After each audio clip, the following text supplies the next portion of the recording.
Hello, this is Dr. Courtney Alston. Please leave your name and message after the... Well, just kidding. Kinda. It's kind of true. Yes, you can officially leave a message with Courting Happiness. We have launched our own voicemail.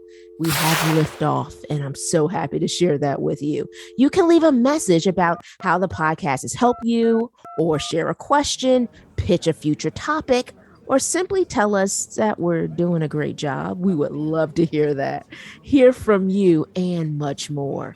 Grab your phone, laptop, or your tablet and leave a message right now. Go to our website at drcourtneyalston.com/voicemail. That's drcourtneyalston.com/voicemail. So let's get back to the podcast.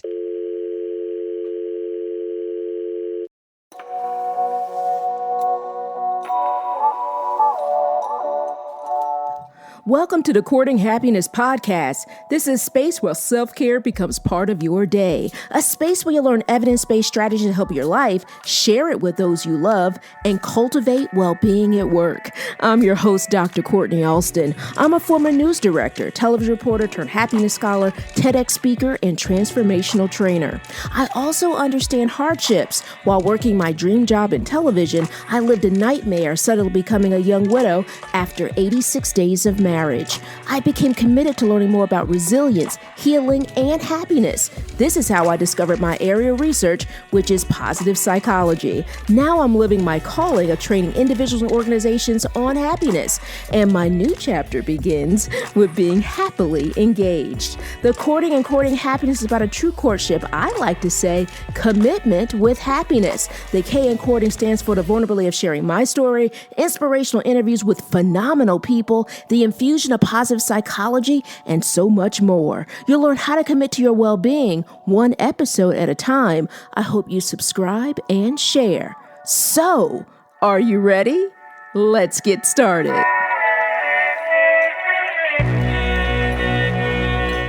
Welcome to episode 68. I'm Dr. Courtney Alston. I'm so happy that you're here. Thank you so much for listening. Let's talk about creativity. Creativity, I love that subject. I love being creative. And one of the things I love about creativity, it will help us feel fulfilled, right? It can center us, and it can also heal. Yes, heal. We have a special guest who will provide ways to use creativity to rebuild, improve, and mend your life. Olivia Swindler was raised in Spokane, Washington, but is currently residing in Grenoble, France, as the communications coordinator for Young Life in Europe. She spends most of her spare time wandering through the mountains and eating her weight in bread. I resemble that remark. I am addicted to bread. Must have been one of many reasons why Olivia and I just hit it off. She is simply the best. She is so extraordinary. Olivia believes that through fiction, we can learn and grow from one another because there is something magical about picking up a book and allowing it to transport you someplace new. Cynthia Starts a Band is her debut novel. She hopes it will create and foster hard, real-life conversations, inspiring readers to have the courage to discover who they are when the world isn't looking. Wow. Now that is powerful.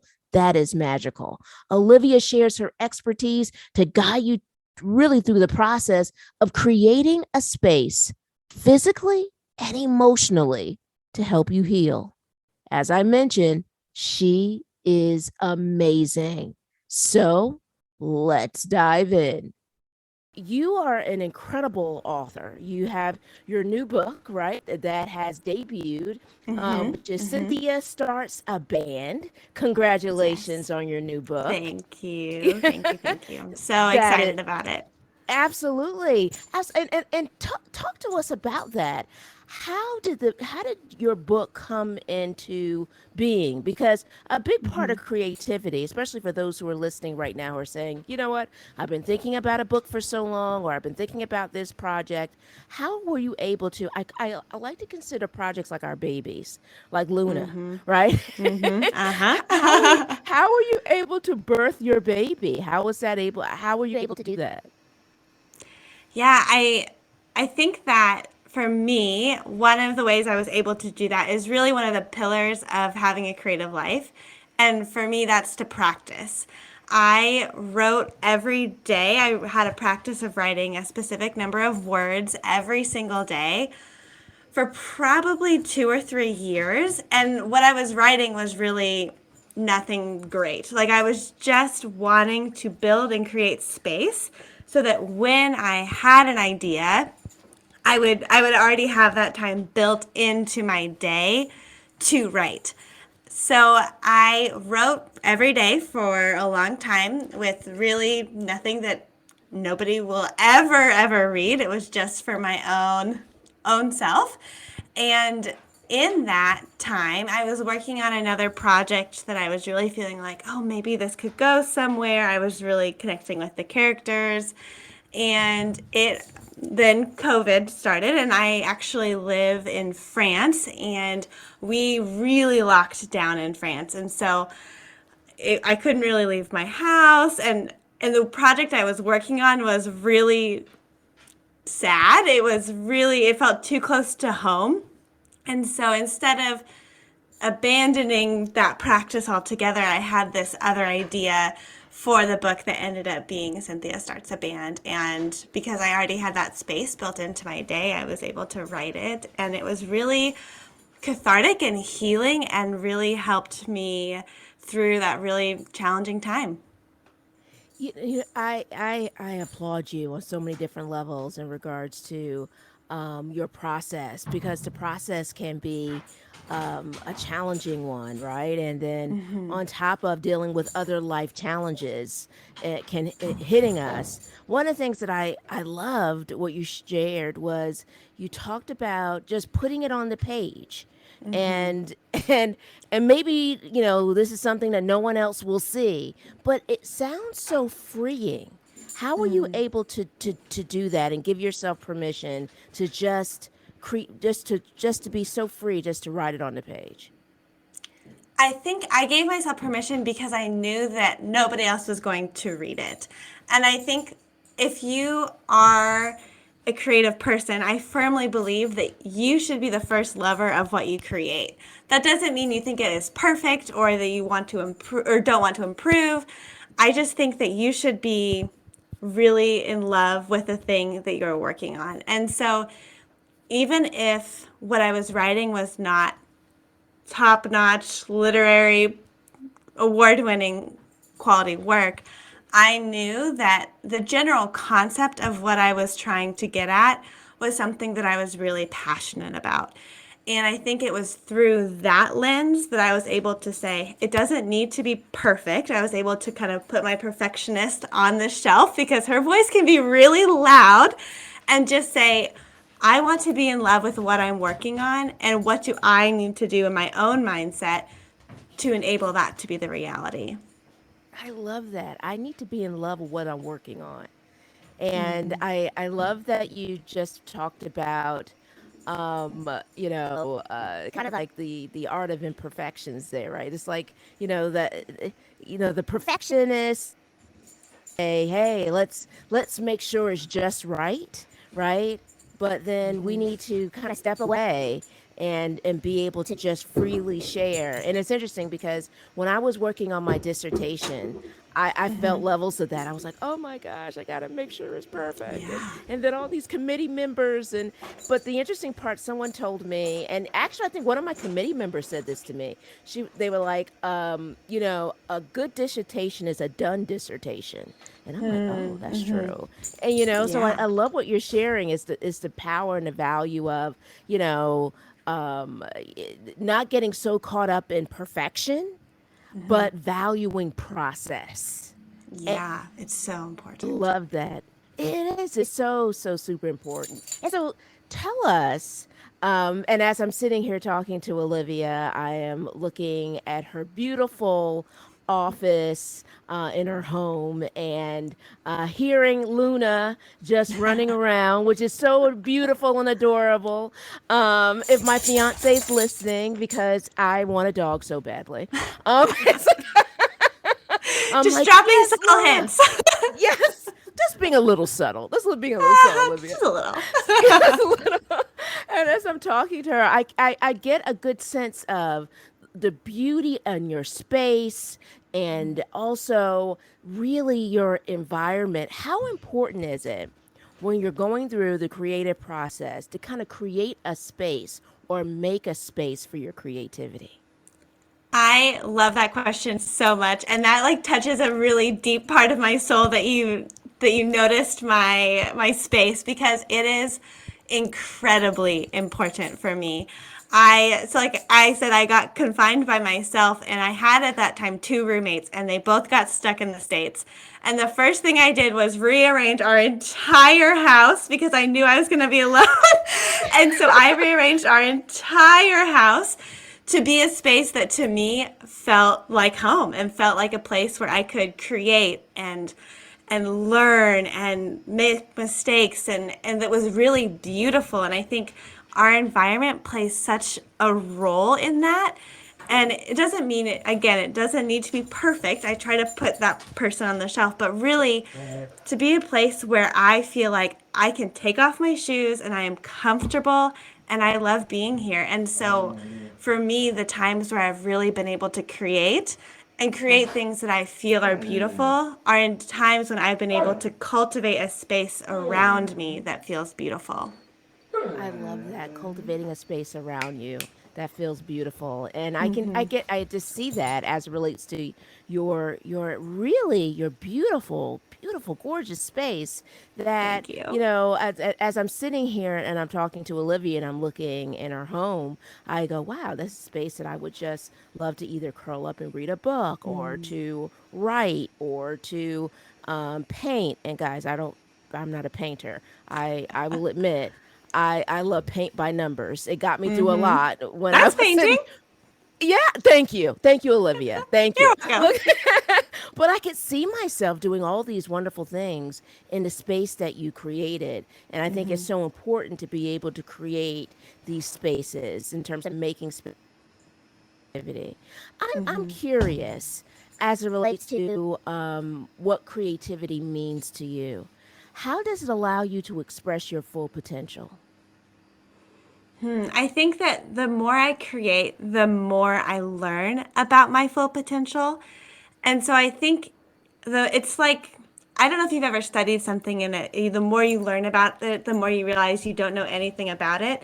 And that's almost how I feel in the process of creation. I think that I know myself well and I'm in tune with my emotions. And then as soon as I start to create something, it's like it unlocks different pieces of my soul that are only accessed through creating. And I think that that is something that we need to really allow ourselves to do and allow ourselves to create, even if they're things like I was doing when I was first writing that nobody else will read or see or experience, solely for our own development and our own ability to learn and grow and just get to know ourselves better. I think we get to know ourselves a lot better when we're in the process of creating something.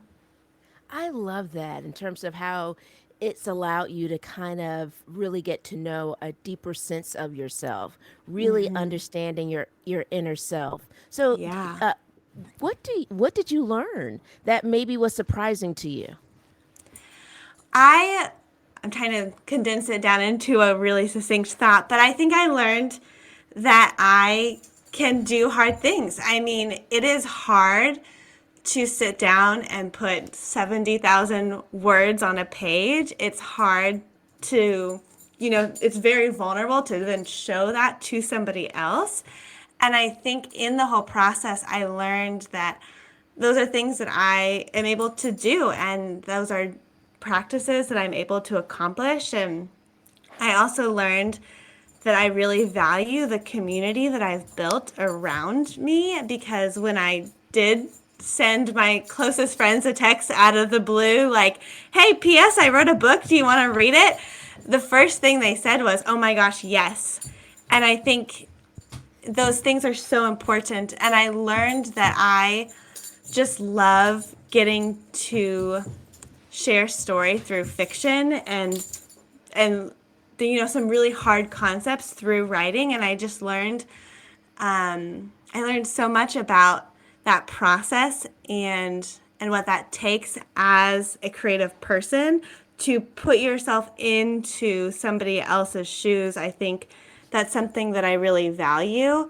And I knew that I valued it before this process, but I really got to experience it in a different way as I was writing and creating. I love that, especially the courage that it takes to be able to, as I mentioned earlier, share your baby with the Yeah. world. How were you able to kind of garner all that courage to be able to, share with especially your friends, right? Yeah, here's my baby. Here's my Yeah. what do you think of my baby? Yeah, it's scary. And I think that's exactly what I would say. I would tell my friends because you do want feedback. Like, you do need to be able to learn and grow and develop yourself further. And so the feedback is important, but it is scary when you're passing off something that you've spent hours of your life laboring and loving to just say, okay, now judge this thing. And so when I asked about 5 people who are very close to me, who I know that regardless of if they liked the product or not, they still loved me. That was really important to remember. Like, if somebody doesn't love what I've created, they still love me. The two are not interdependent. That was an important reminder for me. And I just told them, I said, I really want your honesty. And I had to, do some work in my own mind of saying, okay, they might not like it. And what does that say? It doesn't say that I'm worth less or that I'm less valuable or, again, that they love me less. It just means that, okay, I have some more room to grow. And so I tried as I shakingly passed off my baby to have a growth mindset, and I think as hard and as scary as it was it was worth it. Because just because something is hard doesn't mean that it is bad. It just means that it's an opportunity for growth, and that's how I tried to frame that. I love that you are talking about one of my favorite topics, which happens to be growth mindset. I love the work of Dr. Carol Dweck in the area Yes. of growth mindset, and it's interesting. Every semester, I start off my semester with my students because I'm also a college professor with an orientation about growth mindset and the value of having a growth mindset over a fixed mindset. And how has having a growth mindset served you through this process? We got a glimpse of it as it relates to the whole, I mean, really showing courage because it is challenging to be able to share your baby with the world. And how has growth mindset served you really throughout your creative process? Oh, it's changed everything because it has allowed me to be better because I wasn't in that, like you said, not a fixed mindset of this is all I'll ever be. This is as good as I will get. This is my best work I'll ever do. And I think it helps me to let go and just say, okay, maybe if it's not this one, then it'll be the next one. Like, I tried to every feedback or critique I received, frame it as, okay, how can I learn from this? And even in my life, that's such a helpful posture to take, when something is difficult or hard, not thinking like, well, now this defines who I am. I am forever the person that is whatever, fill in the blank. But using that as a chance to say, okay, how can I take this thing that maybe someone didn't appreciate in the same way that I did? And I can either accept it and say, you're right. How can I improve and grow in that area? Or I can say, actually, I really like, in this sense and stuff I'm talking about, a book. I liked that character, so I'm going to leave them as they are. Like, you have to really learn and evaluate and filter And at the end of the day, I really want and strive to be a lifelong learner. And to be able to do that, you have to have a growth mindset. Absolutely. I love that. I love the process, right? In terms of how liberating it can be in regards to that. And I love how you kind of have kind of segmented, the process from levels of self. Like, in terms of, hey, it's okay if someone has this level of feedback that may be a little uncomfortable, and it's actually okay that it feels uncomfortable. Like, it's okay to honor those feelings. But I love how you have kind of really kind of compartmentalized, that from yourself. Yes. How did you even get there? Because there's someone that's listening that goes, I don't know if I want to show my baby. Like how did you even get there to do that? Because that can also be a big part of the healing process, Yeah. right? Of being able to share your work.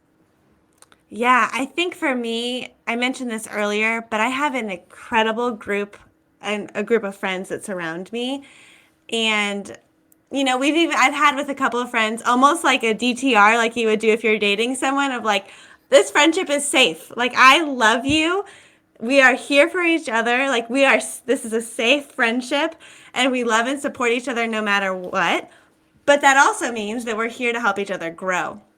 So, because I'd had those conversations with friends, it made it so much easier when I did have something really vulnerable to share to be able to step into that. So, I think cultivating the people around you to be people that you know are safe people that love you dearly, that won't leave, or, if you mess up, it's not the end of a friendship. I think it's so important to be able to frame that in your own mind and know that in yourself first, to say, okay, I love who I am regardless of what I create or what I do, or whatever. I think it's so important to also look within ourselves and say, okay, do I am I loving this about myself? And if I'm not, how can I learn and grow from that? And I think that helps us be better friends, better creators, better people in the world if we're able to do that within our own soul.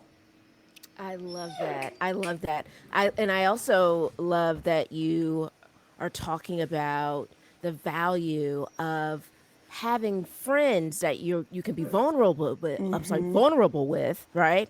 But also it being a safe space. Yeah. So I think that's so important to think about, that safe space with people that you can, share your baby with, that understand that how this is a vulnerable process, that may also know how to communicate with you more effectively, that has a heightened level of empathy, that, all of those different elements. I love that you're talking about this value of safety, because I think that is also so very important, because it will allow you to understand that you know you're it's going to be okay Yeah. with these groups, or this group, I should say, this group of individuals. So I love that.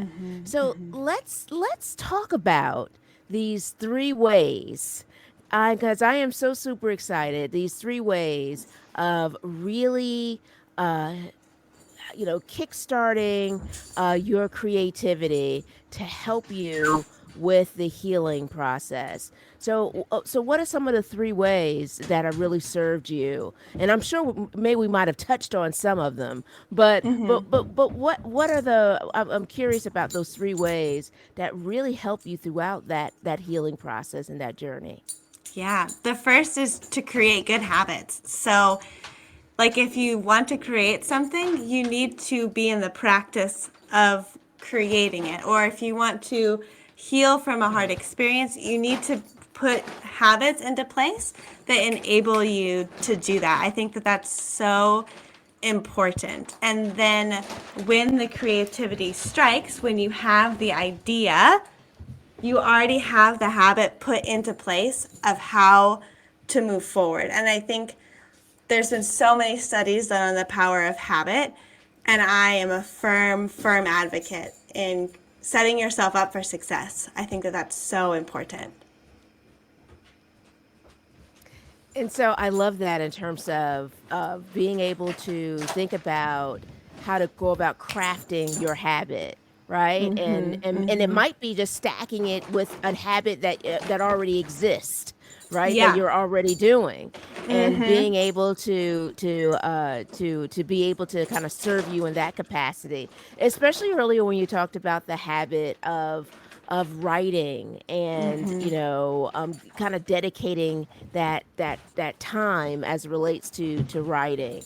And so that can also be a big part of building your creativity.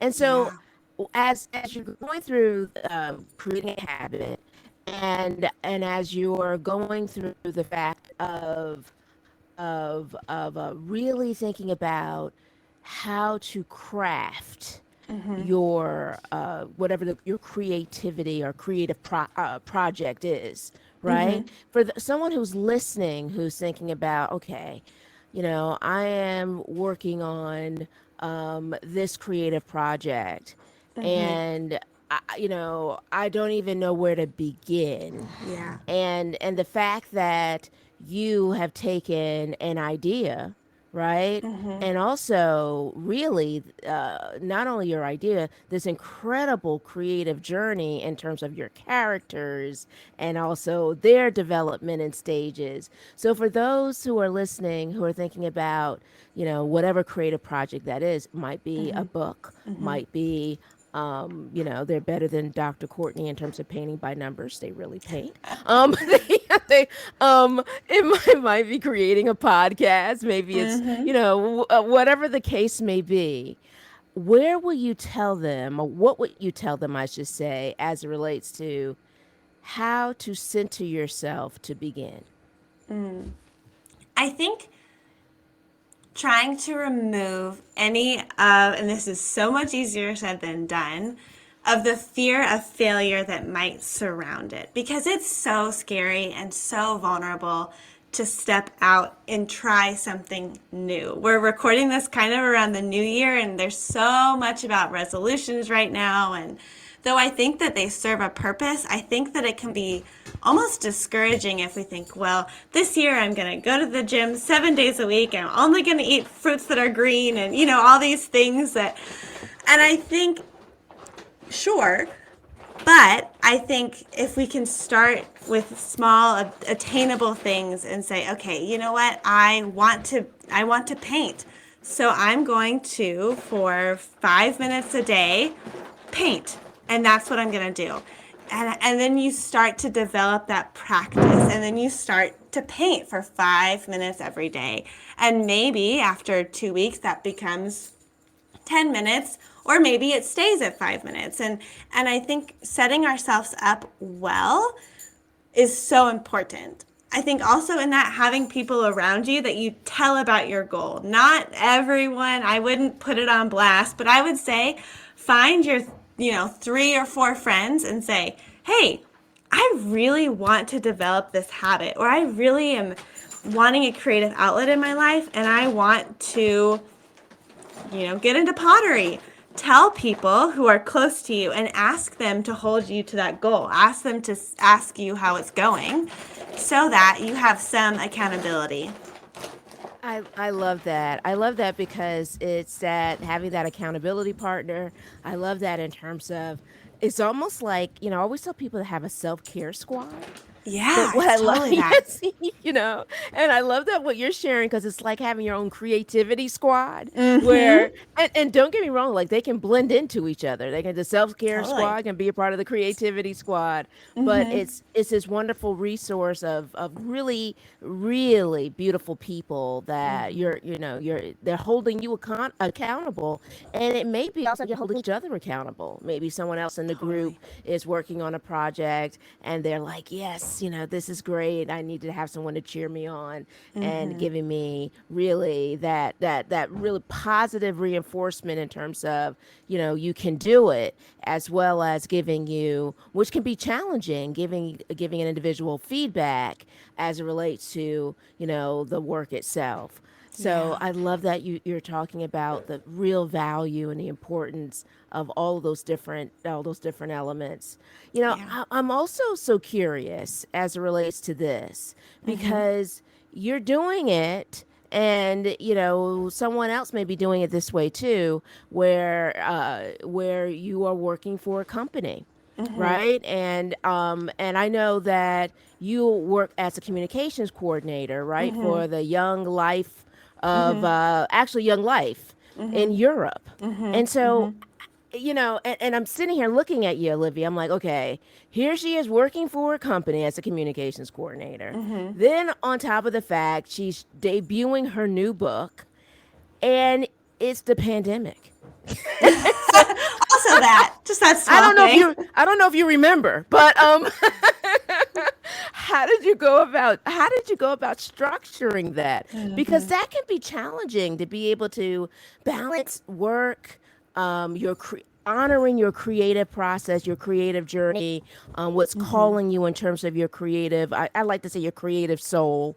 And then on top of that, we're dealing with a pandemic. Yeah. Yeah. I think boundaries are so important. I think that creating boundaries to set yourself up is so helpful.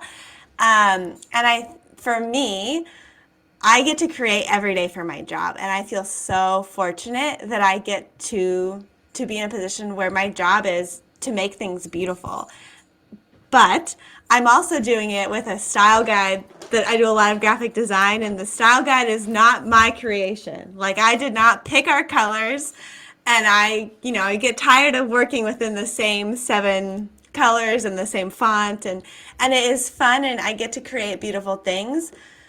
But I knew when I took this job, I needed for my own self care. You talk about your self care squad. And I think that for me, being creative and having a creative outlet is part of self care, because when I have a creative outlet, it allows me to do my job better. I can tell in seasons with my work when I'm feeling really uninspired, just really not motivated, kind of meh about whatever it is I'm making, that in my personal life, I've stopped creating.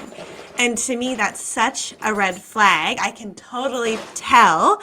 But when I'm really on fire, when the ideas are coming quick and the writing is easy and everything is working as it should, quote unquote, is when in my personal life I have found time and space to create and to do things that make my soul feel excited and on fire for what I get to do for my 9 to 5.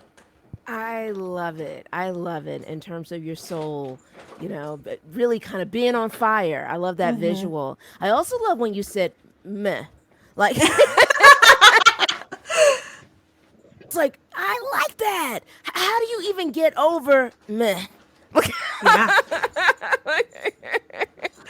It's How do you get hard. over that? Because it's a thing. It's real. It's Look, such a thing. I think it depends on how big your meh is. If it's a meh, like a little meh, I just go for a walk. I will walk around my block, not even listening to music, and I will just take a lap almost and just say, okay, the project needs to get done. How can I get over this? And sometimes getting outside in nature is enough. Other times I need to look back and I have some pieces that really inspire me, and that's really helpful. To see beautiful things that other people have created is so inspiring to me. So if it's something that I'm writing that I'm feeling about, I'll read something by an author that I just adore. And I'll not just read it for the joy of reading, but also for the, okay, how do I imagine their creative process was for this? And I know that in the writing of this, they also had days where things weren't really flowing. And so allowing yourself to have grace with yourself in that is so crucial, because everybody has had a day where things just aren't firing in all cylinders. And I think it's so much more difficult when it's our own projects that aren't necessarily working in the way that we've imagined them to give ourselves grace. But when I think about this author that I really love and admire and think, oh, she probably also had a day where she didn't feel inspired to write, I think, oh, that's so normal. And so allowing ourselves to have grace amidst the meh is so important.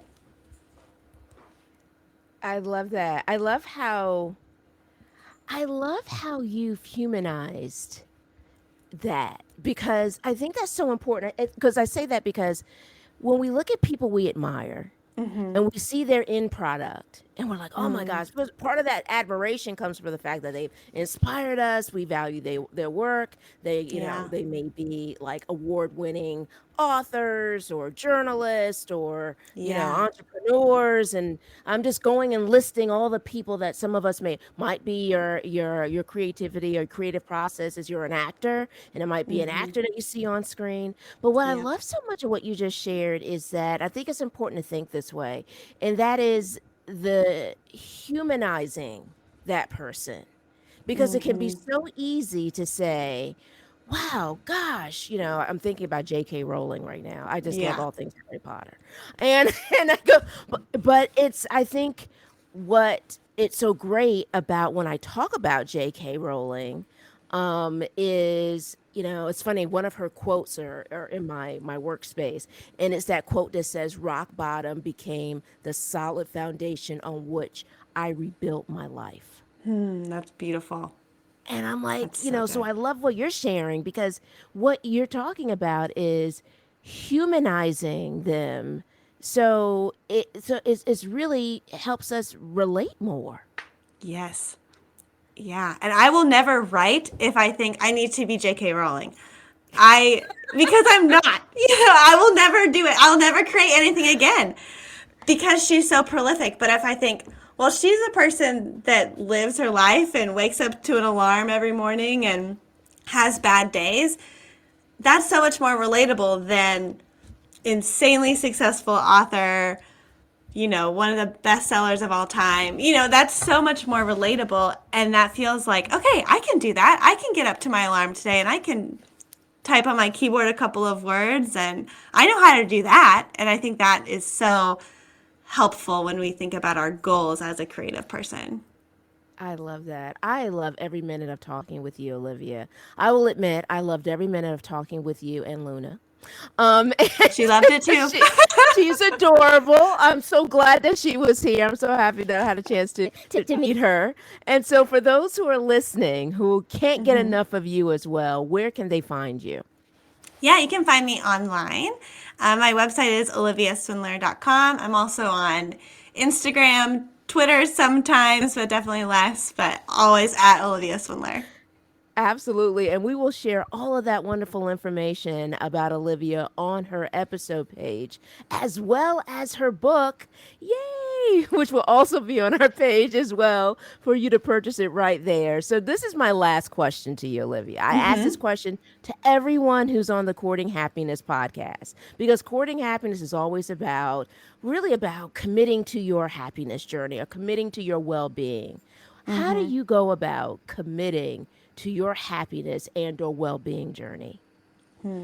I get outside as much as possible. I live at the foothills of the French Alps, and so I get outside into the mountains as often as I can, and that is so good. I unplug and I just enjoy nature, and that is life changing and life giving for me. Oh my gosh, as soon as you said that, I go, I had the visual. I had the visual there. It's beautiful. It's as beautiful as you think it is, and maybe more.